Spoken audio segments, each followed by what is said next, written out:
भगवान श्री सत्य साई बाबा ने सन 1984 के अगस्त और सितंबर महीनों के दौरान श्रीमद् भगवद गीता पर 34 महत्वपूर्ण प्रवचन प्रदान किए।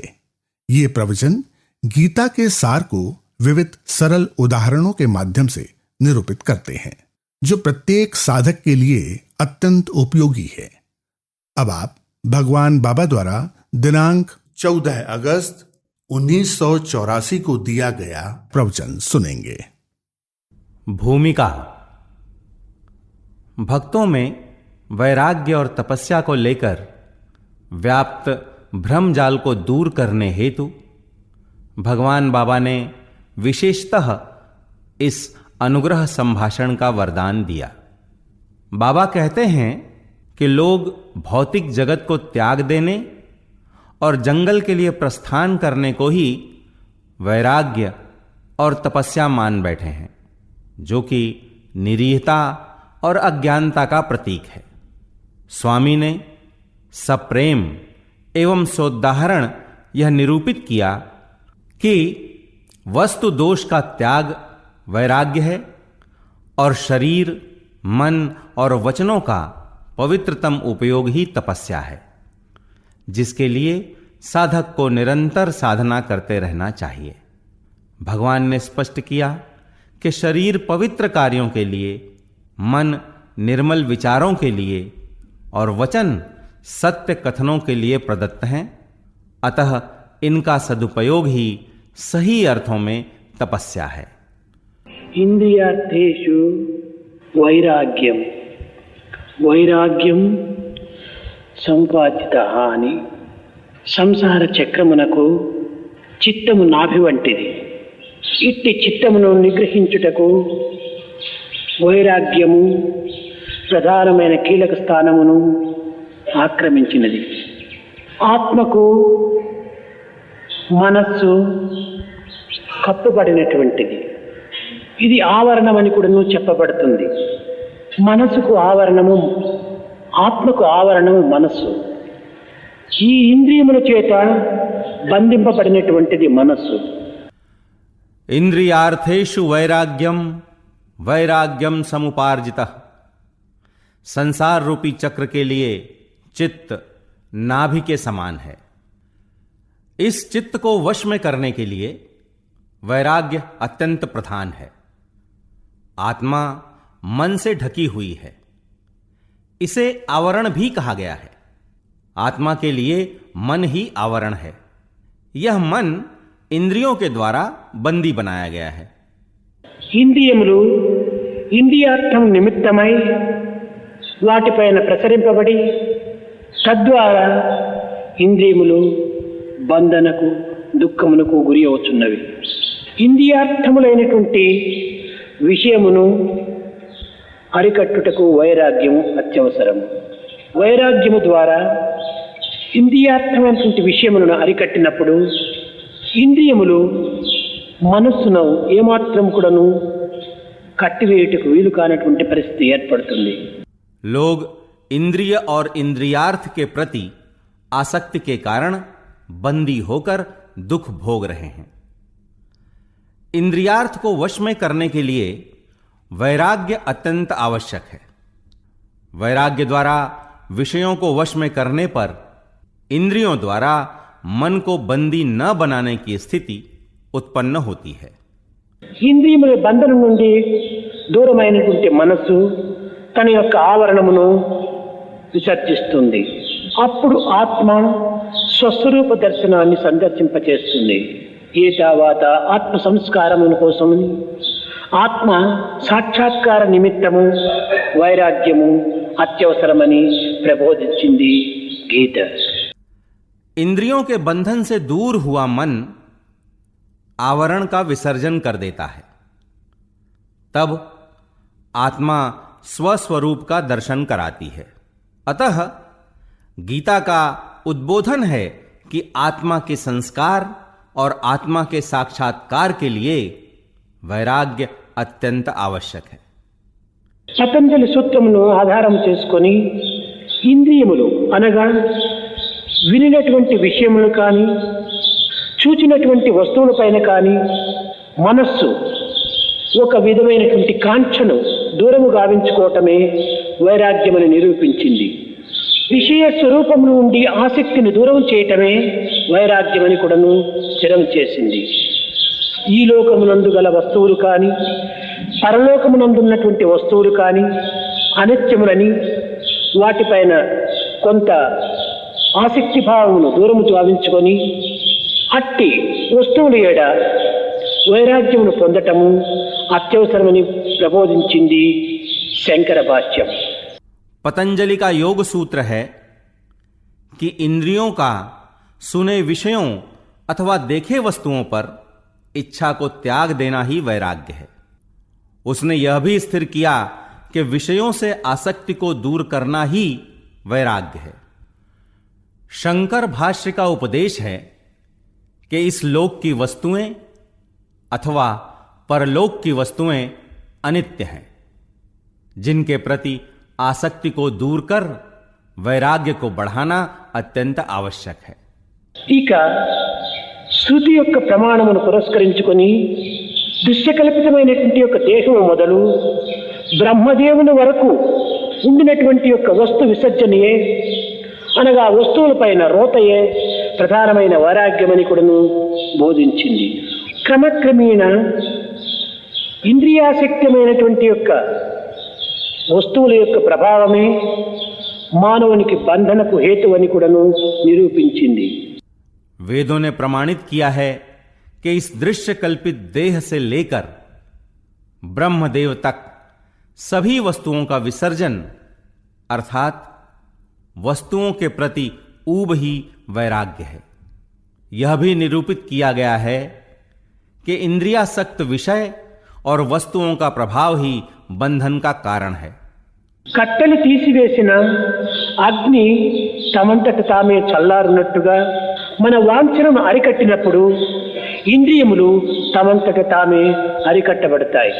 శాస్త్రము దీనిని మరింత కఠినంగా కూడాను శాసించింది. బ్రహ్మస్థానమైన కూడాను తృణప్రాయంగా భావించేటువంటి యొక్క విరాగియే నిజమైన వైరాగి అని నిర్ణయించేసింది. जिस प्रकार लकड़ियों को निकाल देने पर आग अपने आप बुझ जाती है, उसी प्रकार इच्छाओं को वश में करने पर इंद्रियां अपने आप वशीभूत हो जाती हैं. शास्त्र ने और अधिक कठोरता के साथ इसका आदेश दिया. ब्रह्म स्थान को भी तृण प्राय मानने वाला विरक्त ही सच्चा विरक्त है.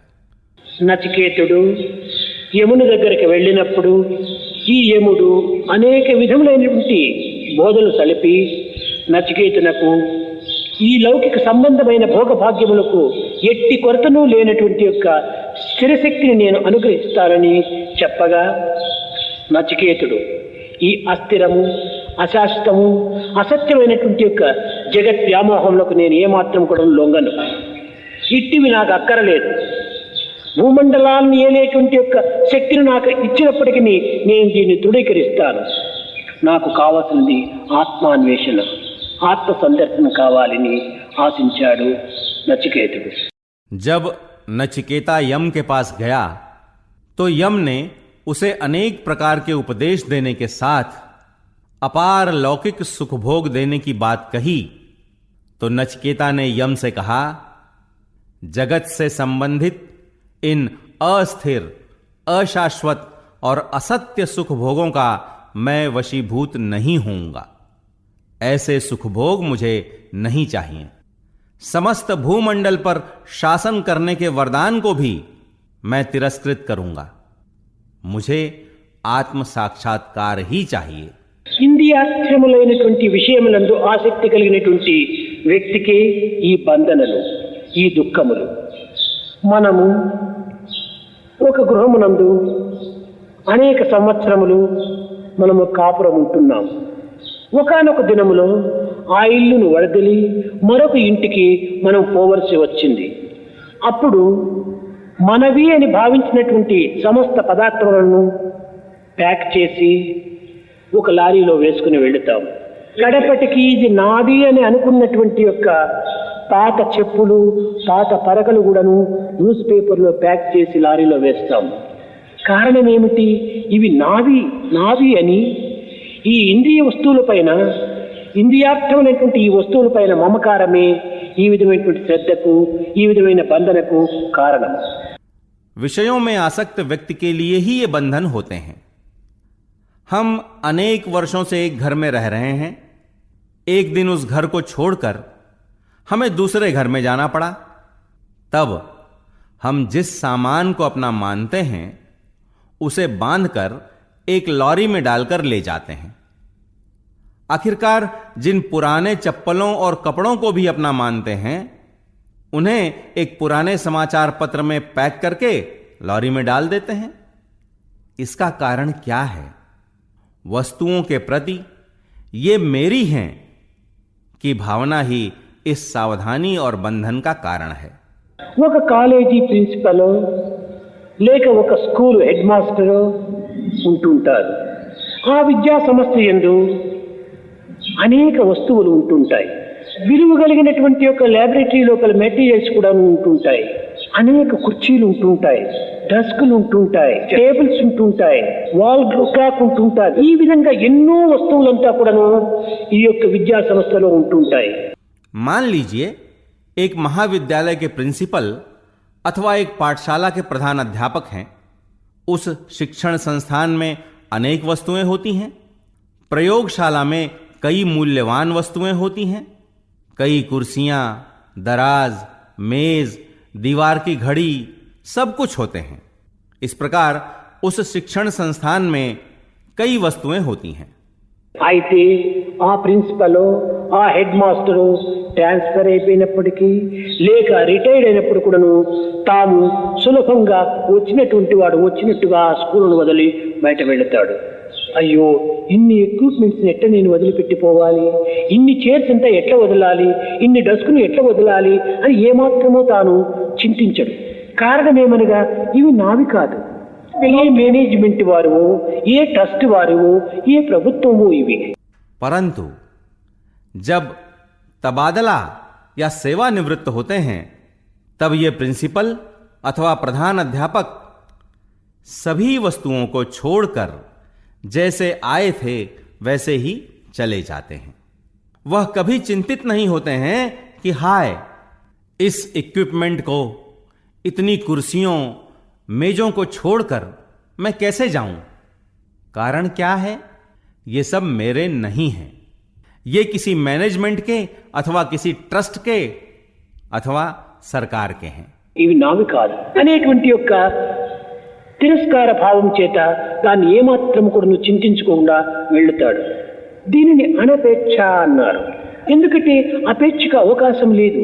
ఎందుకంటే ఇది నాది అనేటువంటి మమత్వం అందులో లేదు. మమత్వం ఉన్న చోటే ఈ యొక్క బంధన, ఈ దుఃఖము.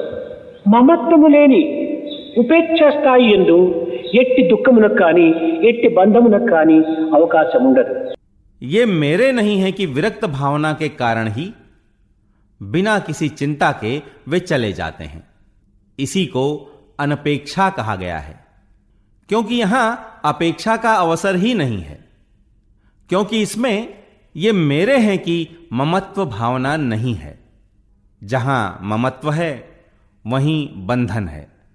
ममत्व रहित अथवा उपेक्षा की स्थिति में किसी प्रकार के बंधन या दुख के होने का अवसर ही नहीं होता है. కనుకనే మానవునికి ఇన్ని బంధనాలకు, ఇన్ని దుఃఖములకు మూల కారణము ఈ విధమైనటువంటి యొక్క అభిమాన మమకారములే. జగత్తునందున్నటువంటి సమస్త పదార్థములు కూడాను వినియోగించుకో, వస్తు విసర్జన గావించకో, కర్మత్యాగము చేయవద్దు. వస్తువుపై ఉన్నటువంటి అభిమానము, కర్మలపై ఉన్నటువంటి అభిమానమును మార్పు చేసుకో. దాని ఫలితం పైన మమత్వాన్ని విసర్జించు. నీ కర్తవ్య కర్మను నీవు ఆచరించు. मानव के इतने बंधनों और दुखों का कारण लगाव और ममत्व ही हैं. संसार में उपलब्ध सभी वस्तुओं का उपयोग करो, वस्तुओं का विसर्जन मत करो. कर्मों का त्याग मत करो. वस्तुओं और कर्मों पर जो लगाव है उसे परिवर्तित करो. उसके परिणाम पर जो ममत्व है उसका विसर्जन करो. अपने कर्तव्यों और कर्मों का आचरण करते रहो। వస్తువునందలి దోషములను విసర్జించు. వస్తువునందలి దోషములను నీవు గుర్తించినప్పుడు వస్తువు తమంతటి తామే వీడిపోతుంది. పుట్టుటకు పూర్వము తల్లి ఎవరు, బిడ్డ ఎవరు? కట్టుకున్నటకు పూర్వము భర్త ఎవరు, భార్య ఎవరు? కట్టుకున్న తర్వాత భార్యాభర్తలు, పుట్టిన తర్వాతనే అమ్మా బిడ్డలు. దానికి పూర్వము లేరు, దాని తదుపరి లేరు. మధ్యలో కలిగినటువంటి సంబంధ బాంధవ్యములే ఈ మమత్వములు, ఈ అభిమానములు. ఇవి మన భావదోషము, దృష్టి దోషముల యొక్క ప్రభావములు.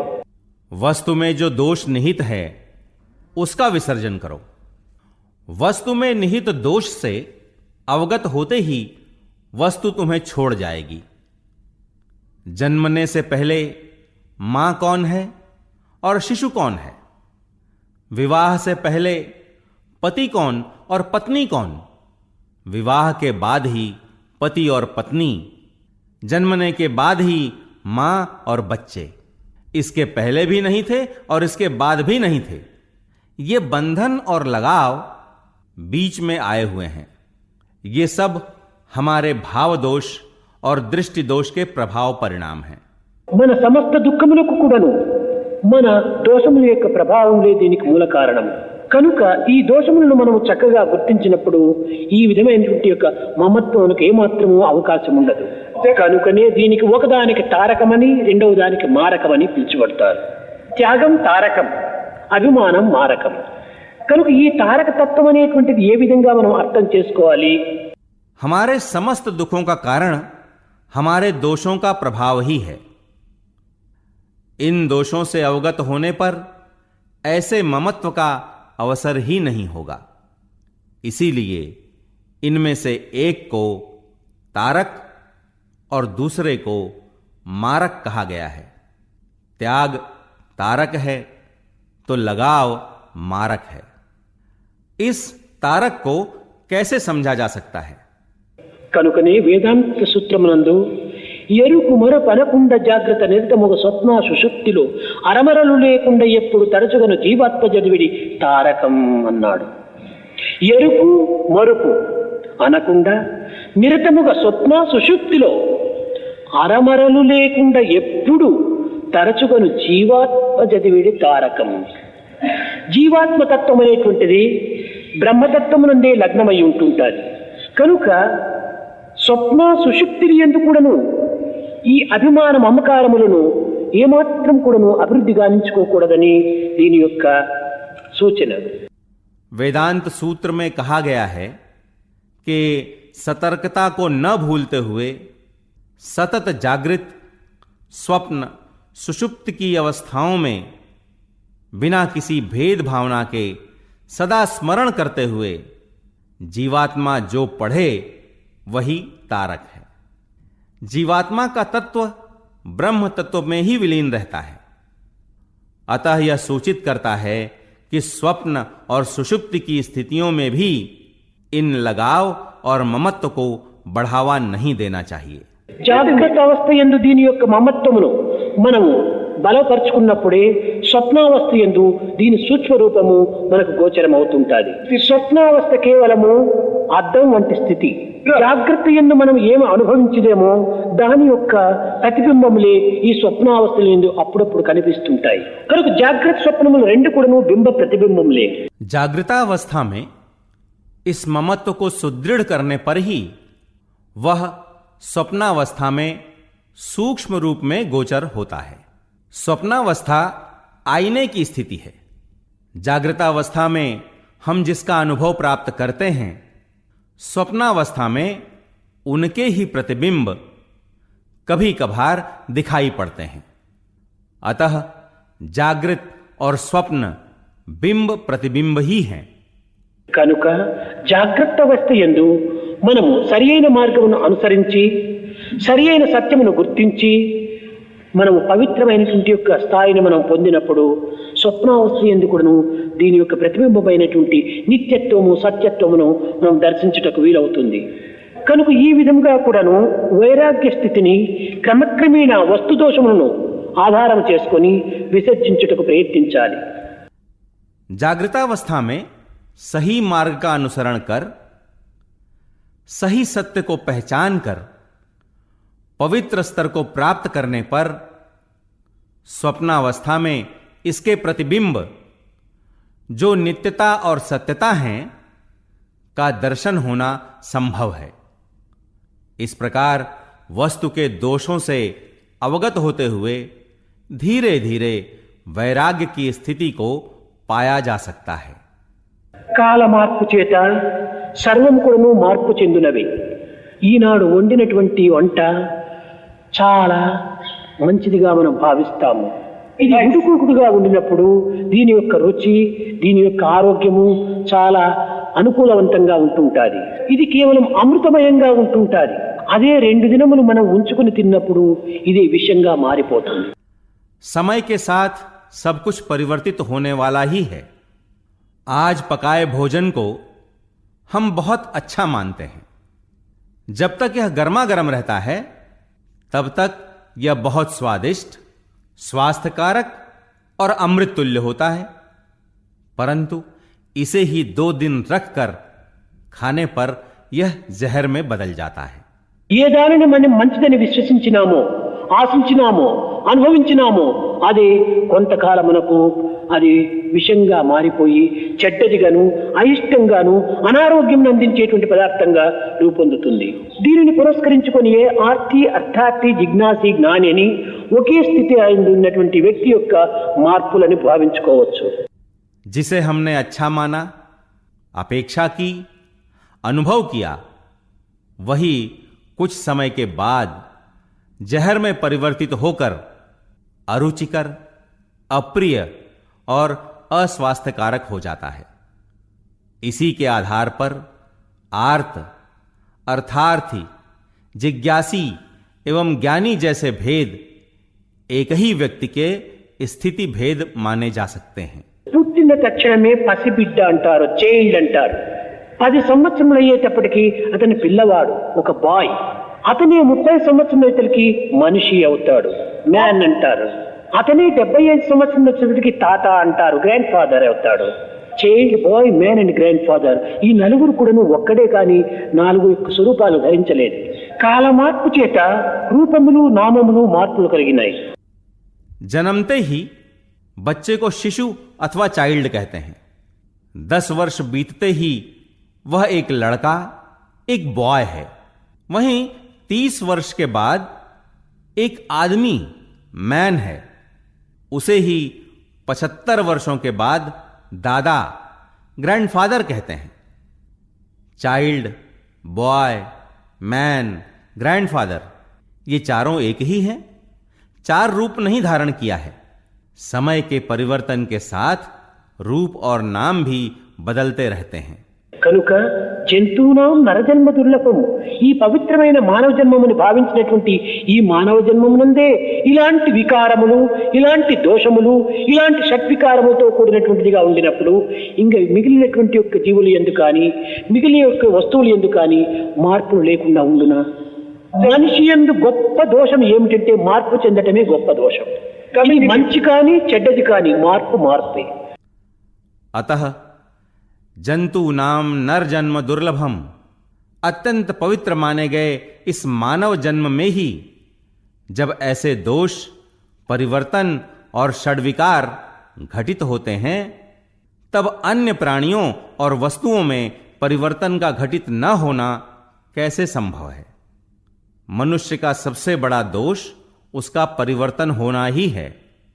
चाहे परिवर्तन अच्छा हो या बुरा, परिवर्तन तो परिवर्तन ही है। ఈ మార్పు అనేటువంటి దోషం ఉండేటువంటిది కనుక దానిని ఏమాత్రం కూడా మమత్వంగా భావించరాదు. తల్లిదండ్రులు ఎవరు, తనయులు మరి ఎవరు, మిత్రులెవరు, శీలను శత్రులెవరు, ధనములెవ్వారివి, ధాన్యములెవరివి, గృహములెవ్వారివి, గ్రేస్తులెవరు, మనమెవ్వరము, పూర్వమందెచ్చటుంటిమి, ముందు ఎచ్చటుందుమో జరగలేరు. కనుక ఇలాంటి మార్పులతో కూడినటువంటి మానవత్వములకు ఒక మమత్వమును పెట్టుకోవటంలో ఇదే ఒక పెద్ద దోషం. కనుక ఈ దోషములను గుర్తించుకొని క్రమక్రమేణా వైరాగ్యమును అవలంబించటము అత్యవసరమని ప్రబోధించింది గీత. परिवर्तन का जो यह दोष है उसे ममत्व नहीं मानना चाहिए। माता पिता कौन है, पुत्र कौन है, मित्र कौन है और शत्रु कौन, धन धान्य किसके हैं, ये गृह किसके हैं, गृहस्थी कौन है, हम कौन हैं, पहले कहां थे, आगे कहां रहेंगे, नहीं जानते हैं। इतने परिवर्तनों से युक्त मानव का ममत्व को रखना ही बड़ा दोष है। अतः गीता का स्पष्ट उपदेश है कि ऐसे दोषों से अवगत होते हुए धीरे धीरे वैराग्य को अपनाना चाहिए। రెండవది అభ్యాసం. అభ్యాసం అంటే ఏమిటి? ప్రాక్టీస్ అని అనుకుంటున్నాం మనం. ఎలాంటి ప్రాక్టీసు? దీనిని తపస్సు అని చెప్తూ వచ్చారు. తపస్సు అనగా అందరూ ఈ పదము వినగానే భయపడతారు. ఏ అడవికి పోవటమో, ఏ ఆకులములు వేయటమో, ఏ కందమూలాదులు భక్షించడమో, కాయాన్ని కుష్కింప చేసుకోవటమో, ఏదో ఈ విధమైనటువంటి వృత్తులతో కూడినటువంటిది తపస్సు అని మనం భావిస్తున్నాము. दूसरा है अभ्यास. अभ्यास का अर्थ क्या है? हम अभ्यास को प्रैक्टिस समझ रहे हैं. किस प्रकार की प्रैक्टिस? इसी को तपस्या कहा गया है. तपस्या, इस शब्द को सुनते ही सब लोग डर जाते हैं. हम समझते हैं कि जंगलों में जाना, पत्ते और कंदमूल आदि खाना, शरीर को शुष्क करना ही तपस्या है, जबकि ये सब तपस्या से संबंधित नहीं है. ఇది తపస్సుకు సంబంధించినటువంటిది కాదు. ఇది బాహ్య వృత్తుల లోపల ఒక విధమైనటువంటి యొక్క శరీరమును త్యాగం చేసేటువంటి మార్గము. అయితే నిజమైన తపస్సు ఏమనగా రజస్సును తమస్సును తపింపచేయటం, ఇంద్రియముల యొక్క దోషములను నిర్మూలము గావించటం, దీనిని తపస్సు అని చెప్పారు. ఈ తపస్సు 3 విధములుగా ఉంటున్నది. శారీరక, వాచక, मानसिकमुलनी 3. बाह्यार्थ में यह शरीर को त्यागने का एक मार्ग है, परंतु तपस्या का असली अर्थ रजस और तमस को तपाना है. इंद्रियों के दोषों का मूलोच्छेदन करना, इसी को तपस्या कहा गया है. यह तपस्या 3 प्रकार की है, यथा शारीरिक, वाचक और मानसिक. శారీరక తపస్సు అనగా ఇది కొన్ని విధములైనటువంటి మంచి కార్యములో ప్రవేశపెట్టి దేవతలను, ఋషులను, మహనీయులను గౌరవించి ప్రార్థించి వారికి కృతజ్ఞతలుగా ఉండేటువంటి ఒక మార్గము. వారి అనుగ్రహమునకు పాత్రలు కావటం చేత మానవుని యందు ఉన్నటువంటి యొక్క అహంకారము, మమకారము క్రమక్రమేణ కొంతవరకు క్షీణిస్తుంది. कुछ अच्छे कार्यों में प्रविष्ट होकर देवताओं, महर्षियों और महात्माओं का आदर कर, उनसे प्रार्थना कर, उनके प्रति आभार व्यक्त करने का मार्ग ही शारीरिक तपस्या है. ऐसे लोगों के अनुग्रह को प्राप्त करने पर कुछ हद तक अहंकार और ममत्व क्षीण हो जाते हैं. ఈ అహంకార గర్వ మమకారములు క్షీణించిన తక్షణమే వినయ విధేయత పెరుగుతుంది. సదాచార సంపన్నుడవుతాడు, సత్కర్మలలో ప్రవేశిస్తాడు, సత్సంగముల యందు చేరుతాడు. తద్వారా భగవద్గీతలు, రామాయణము, భాగవతము, భారతము ఇత్యాది గ్రంథములంతా కూడాను పఠిస్తాడు. ఇలాంటివి కాకుండా కొన్ని దాన ధర్మాది కర్మల యందు కూడాను తాను పాల్గొంటాడు. ఇందులో విద్యాదానము, వైద్యదానము, శ్రమదానము, అన్నదానము, ఈ విధంగా భూదానము, గోదానము, సువర్ణదానము, ఇలాంటి దానములు అనేకంగా చేసి దీనిలో కూడాను శారీరకమైనటువంటి యొక్క పవిత్రతను కూడాను పెంచుకుంటాడు. అనగా శరీరమును పవిత్రమైన కర్మలలో ప్రవేశపెట్టడం. अहंकार और ममत्व के क्षीण होने पर उसमें श्रद्धा एवं विनय बढ़ते हैं. वह सदाचार संपन्न होता है, सत्कर्म करता है, सत्संग में प्रवेश करता है. इसके कारण वह भगवत गीता, रामायण, भागवत और महाभारत आदि ग्रंथों का पाठ करता है. इतना ही नहीं, दान दक्षिणा से संबंधित कुछ कर्म भी करता है. विद्यादान, चिकित्सा दान, श्रमदान, अन्नदान, भूदान, सुवर्णदान और गोदान आदि करने के द्वारा अपनी शारीरिक पवित्रता को बढ़ाता है. अर्थात शरीर को पवित्र कर्मों में प्रवेश कराता है। ఎట్టి దోషములకు కూడాను తాను గురి కాకుండా చూచుకోవటం, భౌతిక ప్రపంచమునందు ఎట్టి దుర్మార్గములకు కూడాను పాల్పడకుండా ఉండటం, ఈ రజోత గుణ తమో గుణములకు తాను సత్తుడు కాకుండా ఉండటం, వీటి బారి నుండి తాను సాధ్యమైనంత వరకు తప్పించుకున్నట్టుకు ప్రయత్నించటం, ఇది శారీరక తపస్సు అని చెప్పారు. किसी भी प्रकार के दोषों के वशीभूत होने से सतर्क रहना, भौतिक जगत में किसी प्रकार के दुष्ट कार्य करने से बचे रहना, इन रजो और तमो गुणों के वशीभूत न होना, यथासंभव इनसे बचे रहने के प्रयत्न करना, इन्हीं सबको शारीरिक तपस्या कहा गया है. ఇంకా వాచక తపస్సు. వాచకమనగా పవిత్రమైనటువంటి, ప్రియమైనటువంటి, సత్యమైనటువంటి మాటలను ప్రవేశపెట్టాలి. సత్యము కదా అని కొంచెం తీవ్రమైనటువంటిదిగా ఉండకూడదు, కటువైనటువంటిదిగా ఉండకూడదు. సత్యము కదా అని ఇతరులు బాధించేటువంటిదిగా కూడా ఉండకూడదు. సత్యము కదా అని ఇతరుని హింసించేటువంటిదిగా కూడా ఉండకూడదు. సత్యము కదా అని అప్రీతికరమైనటువంటిది కూడా చెప్పకూడదు. దానిని ఆధారము చేసుకుని అనుద్వేగకరం వాక్యం సత్యం ప్రీతి హితం చేయత్తు అనేది గీత. इसके बाद वाचक तपस्या. वाचक तपस्या का अर्थ वचनों में पवित्रता, इष्टता और सत्यता को प्रवेश कराना है. सत्य का अर्थ शब्दों में तीव्रता को प्रवेश कराना नहीं है, वह कटु भी नहीं होनी चाहिए. सत्य मानकर दूसरों को कष्ट पहुंचाने वाले शब्द नहीं कहने चाहिए. सत्य मानकर अप्रिय भी कुछ नहीं कहना चाहिए. इसी को आधार बनाकर गीता का कहना है, अनुद्वेगकरम वाक्यम సత్యం ప్రియహితం చయత్. కనుక ఈ పవిత్రమైనటువంటి యొక్క నాలుక చేత పరులను సంతోషపెట్టి అనుకూలపరిచి ఆనందపరిచేటువంటి రీతిగా దీన్ని ఉపయోగించుకోవాలి. మనసును ఏమాత్రం కూడాను నొప్పింపరాదు. ఈ వాక్కు చేత దైవ చింతన కూడాను అభివృద్ధి పరచుకోవాలి. దైవం యొక్క లీలా గుణగణ విశేషములను కూడాను వర్ణించాలి. పరులకు సహాయకరమైనటువంటి యొక్క పదవులను కూడాను అందులో ఉపయోగపెట్టాలి. ఇతరులకు సరి అయినటువంటి మార్గాన్ని బోధించాలి. నీవు అనుభవించినటువంటి యొక్క సత్కర్మలను యొక్క ఫలితములను ఇతరులకు కూడాను అందించడానికి ప్రయత్నించాలి. इस पवित्र जिह्वा का उपयोग दूसरों को संतुष्ट करने, सांत्वना देने और आनंदित करने के लिए करना चाहिए. मन को जरा भी कष्ट नहीं पहुंचाना चाहिए. इस वाक अर्थात वाणी के सहारे दैवी चिंतन को बढ़ाना चाहिए. ईश्वर के लीला गुणगान का विशेष वर्णन करना चाहिए.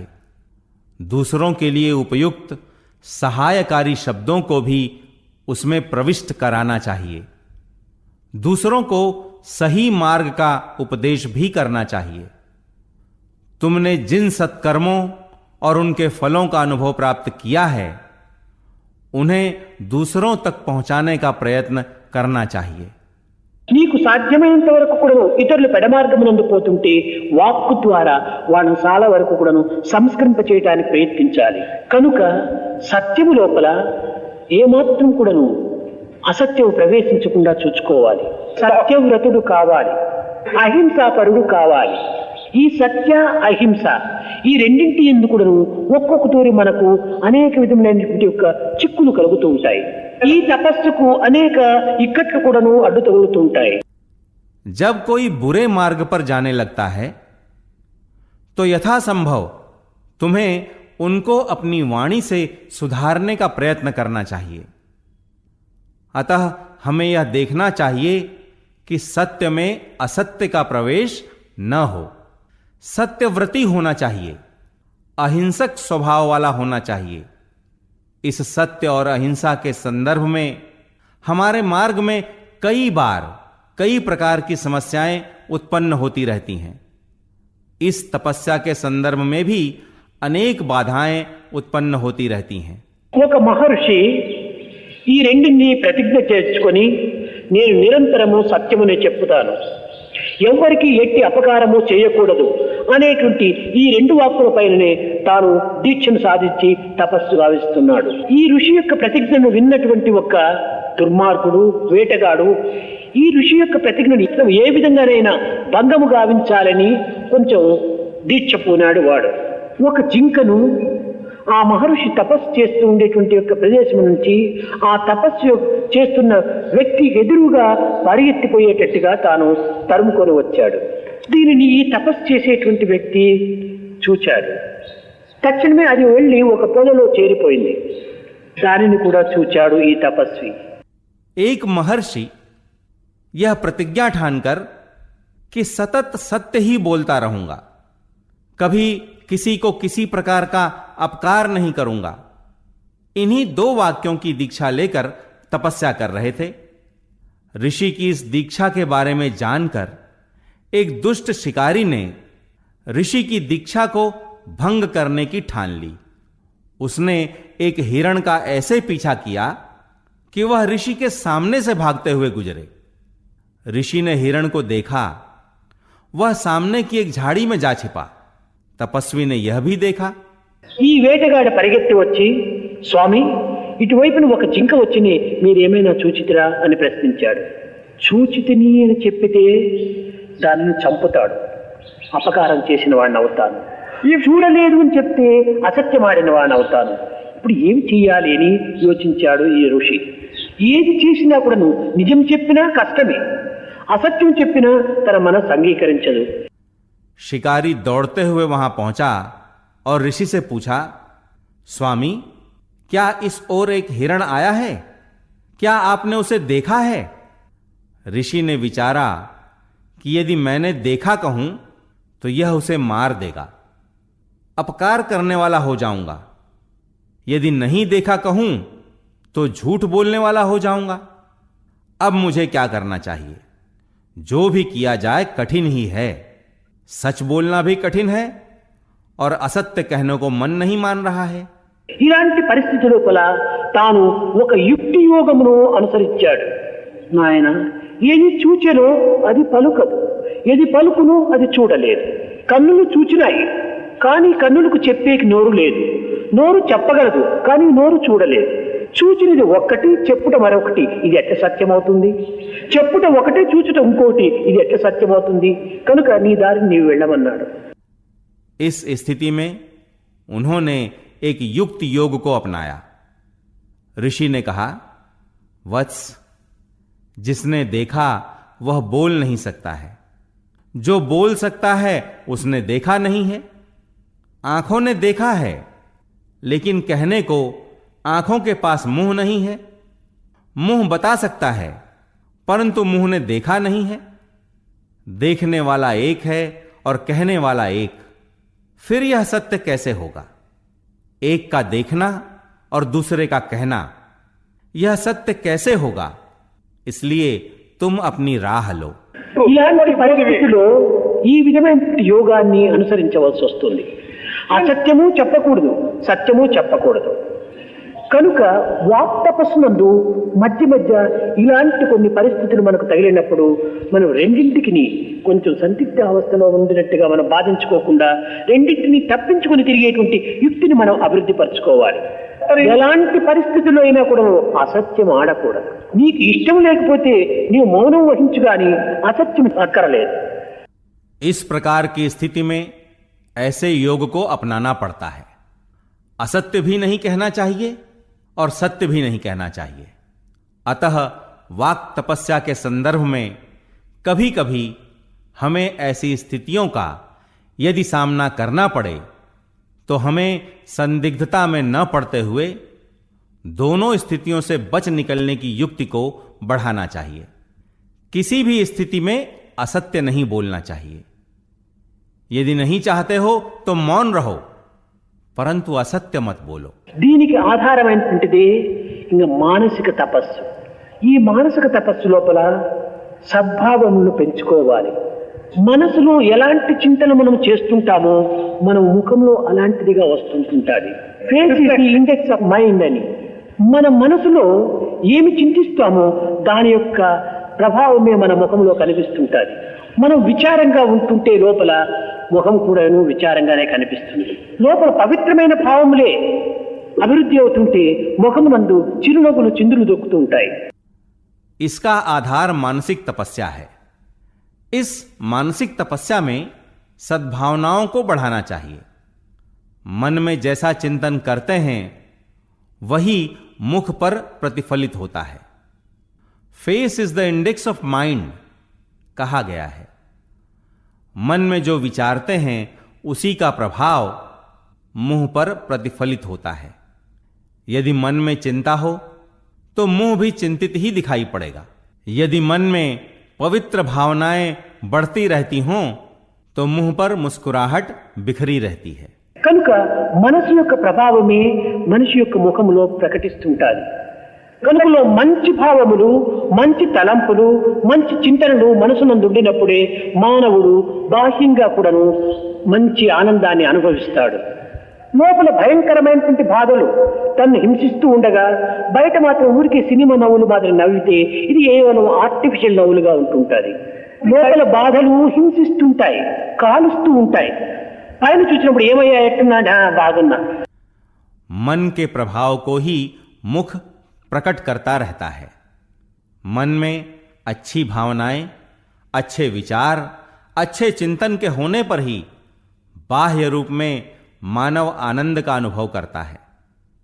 भीतर भयंकर बाधाओं के कष्ट देते रहने पर भी बाह्य रूप में सिनेमा की मुस्कुराहटें बिखेरते रहने पर बिल्कुल कृत्रिम ही लगेगा।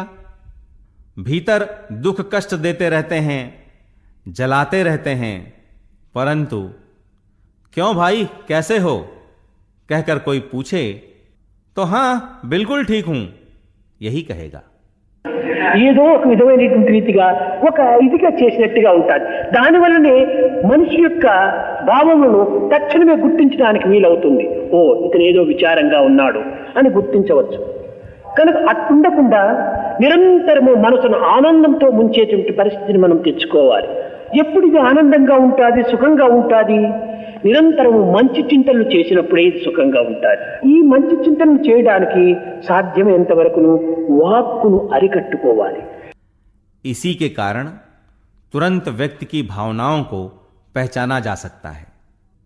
हां, यह किसी चिंता में है ऐसा पहचाना जा सकता है। अतः ऐसे न रहते हुए सतत आनंद में रहने की स्थिति को प्राप्त करना चाहिए।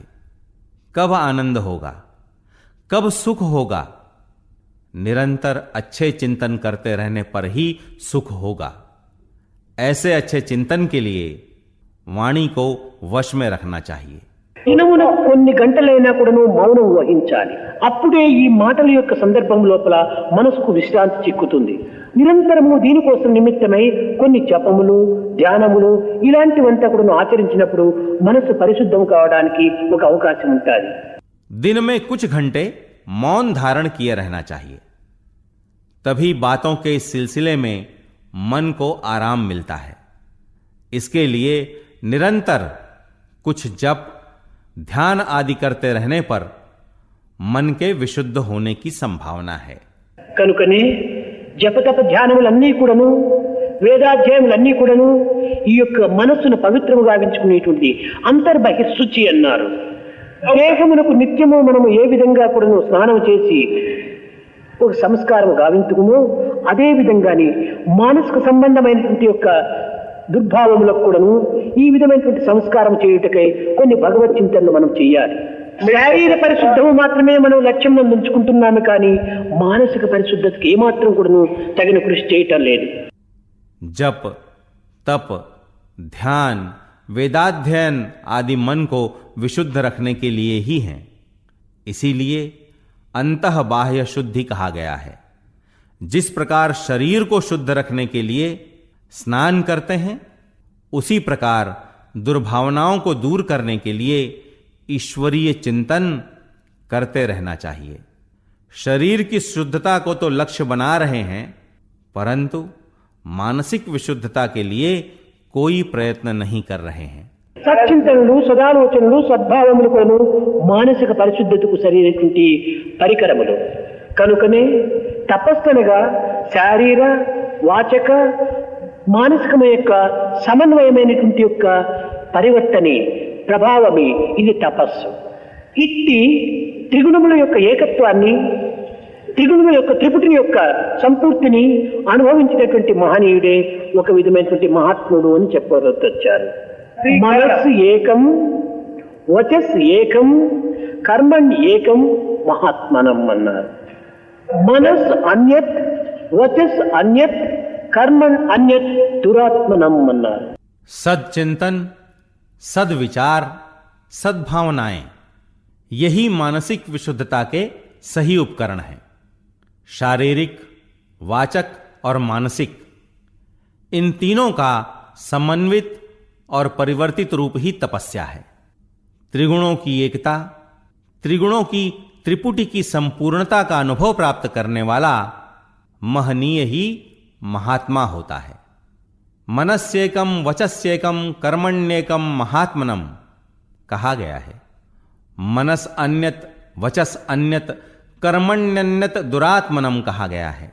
కనుక తపస్సు అనగా దీని యొక్క అంతరార్థమేమనగా మన యొక్క రజోగుణ తమోగుణముల యొక్క ఏకత్వాన్ని, నిర్మూలత్వాన్ని గావించి ఇంద్రియుల యొక్క దోషములను నిర్మూలము చేసి మూడు గుణముల యొక్క ఏకత్వాన్ని అనుభవించేటువంటి పరిస్థితికే తపస్సు అని. సాత్వికము చేత రజస్సును అరికట్టి, రజస్సు ద్వారా తమస్సును అరికట్టి మూడింటి యొక్క తత్వము ఏకత్వంగా భావించేటువంటి స్థితియే తపస్సు. గంటగడపటికి సాత్వికం కూడాను తీసివేయాలి. इसका तात्पर्य रजोगुण और तमोगुण का निर्मूलन कर मन के दोषों का मूलोच्छेदन कर त्रिगुणों की एकता के अनुभव को प्राप्त करना ही तपस्या है. सात्विक के सहारे रजस को वश में कर, रजस के द्वारा तमस को वश में कर तीनों की एकता के अनुभव को प्राप्त करना ही तपस्या है. अंततः सात्विक को भी निकाल देना चाहिए. మన కాలిలో ఒక ముళ్ళు విరిగింది. ఆ ముళ్ళును తివ్వాలంటే ఒక గొడ్డలో, ఒక కొడవో, ఇంకొకటి కొడవలో, ఇంకే విధమైన కట్టో మనం తీసుకోనక్కర్లేదు. తిరిగి ఇంకొక ముళ్ళు ద్వారానే ఈ ముళ్ళును తివ్వాలి. అయితే ఒక ముళ్ళు తీసుకొని మనకు విరిగిన ముళ్ళును తీసాము. తీసిన తర్వాత విరిగిన ముళ్ళును, తీసిన ముళ్ళును రెండింటిని తీసి పారవేయాలి. जैसे हमारे पैर में एक कांटा चुभ गया है, उसे निकालने के लिए एक कुल्हाड़ी या एक हंसिया या एक तलवार आवश्यक नहीं है. किसी दूसरे कांटे से ही इसे निकाला जा सकता है. एक कांटे के सहारे चुभे हुए कांटे को निकाल दिया. निकाल देने के बाद टूटे हुए कांटे और दूसरे कांटे दोनों को फेंक दिया. అదే విధంగానే ఈ రజస్తమో గుణములో ఉండేటువంటి ఒక ముందు మనల్ని బాధిస్తుంటాయి. వీటిని సాత్వికమైనటువంటి ఒక ముళ్ళుతో తివ్వాలి. ఈ రెండింటిని తీసే వరకు మాత్రమే ఈ ముళ్ళు మనం భద్రం చేసుకోవాలి. ఈ రెండు ముళ్ళు తీసిన తర్వాత ఈ ముళ్ళును కూడా మనం పారవేయాలి. इसी प्रकार ये रजस और तमस रूपी कांटे हमें कष्ट देते रहते हैं. इन्हें सात्विक रूपी कांटे से निकालना चाहिए. इन दोनों को निकालने तक ही इस सात्विक रूपी कांटे को सुरक्षित रखना चाहिए. इन दोनों को निकाल देने के बाद इसे भी फेंक देना चाहिए. సత్వగుణము బంగారు చేయని వంటిది, రజోగుణము కాపర్ చేయని వంటిది, తమో గుణము ఇనుప గొలుసు వంటిది. మనకు వేసినటువంటిది మూడు బంధనలే. బంధనేమో సమానమే, చైన్ యొక్క విలువ మాత్రం హెచ్చు తక్కువగా ఉంటున్నాయి. సాత్వికం కూడాను ఒక బంధనే అని నిర్ణయించింది. సాత్వికం కూడాను దైవత్వానికి చేరేంత వరకు మాత్రమే అది అవసరం. దైవత్వంతో చేరిన తర్వాత ఏ గుణమును మనకు అక్కర్లేదు, అమనస్కుడైపోతాడు. ఈ అమనస్క స్థితి లోపల ఇంక ఈ గుణములు ఎక్కడివి? కనుక ఈ మూడింటిని దైవార్పణగా మనం భావించినప్పుడే సర్వకర్మ భగవత్ప్రీత్యాప్తంగా అయిపోతుంది. सत्वगुण सोने की जंजीर है, रजोगुण तांबे की जंजीर है और तमोगुण लोहे की जंजीर है. ये तीनों हमें डाले गए 3 बंधन ही हैं. बंधन तो समान ही हैं, परंतु जंजीरों के मूल्य कुछ अधिक और कुछ कम है. सात्विक भी एक बंधन ही है.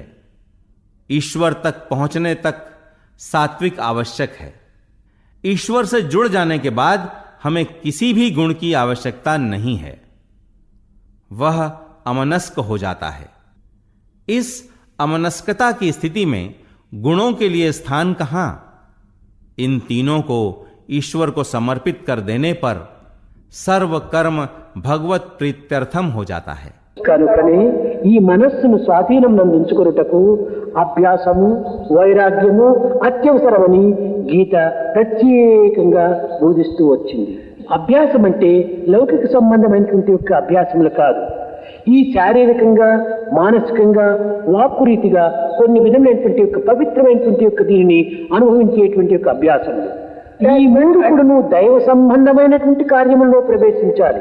సత్యనిత్యమైనటువంటి యొక్క వస్తువుల యొక్క సంబంధమై ఉంటుండాలి. నిర్మలమైనటువంటివిగా ఉంటుండాలి. ఇవి ఏ నిజమైనటువంటి తపస్సుకు సరి అయిన పరికరములు. ఇలాంటి పరికరములను మనము అభివృద్ధి గావించుకొని పవిత్రమైనటువంటి జన్మను సార్థకంగా గావించుకొని దైవానుగ్రహానికి పాత్రలు కావాలని ఆశిస్తున్నాను. गीता का विशेष उपदेश है कि मन को वश में रखने के लिए अभ्यास और वैराग्य अत्यंत आवश्यक हैं। अभ्यास का अर्थ लौकिक अर्थ में अभ्यास नहीं है।